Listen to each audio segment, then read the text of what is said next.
Hey, this lesson is going to be about comments. When you are writing your code, we looked at the importance of indenting the code and having nice, neat code so that whenever you're nesting elements within other elements, you use the tab to do an indent.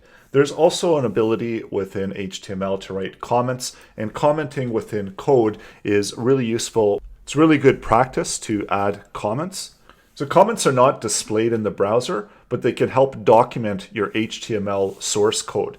So this is another useful resource for developers and when you're writing your code to include comments, and they serve as documentation for what's happening within your code, and especially if you want to reference it later down the line in a few months or a few years, it's always good to know at what point and what the reasoning was for if you needed certain placeholders or certain tags in certain places within your code.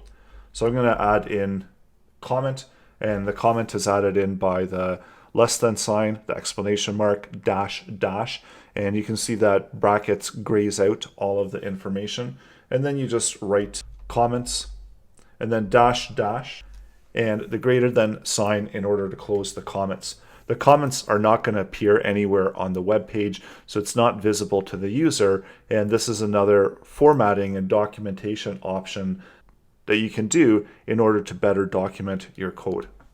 And you can have as many comments as you want. You can also have them for placeholders. So if you don't have content right away, they can serve as reminders that you do need to add in content at a later point. When you go back to this particular section, you know that this is why you've included this paragraph. And typically when you are using comments, try not to include them within the tags, but try to keep them to the side of the tags or on the next line. There's also commenting that you might find within the head area and throughout the body content of the website. So depending on what you want to document and what kind of notifications and reminders you want to have within your HTML code.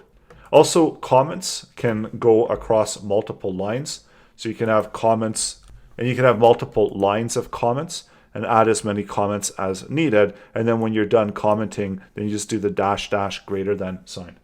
So go ahead and add in some comments within your web page, and you're going to be ready to move on to the next lesson.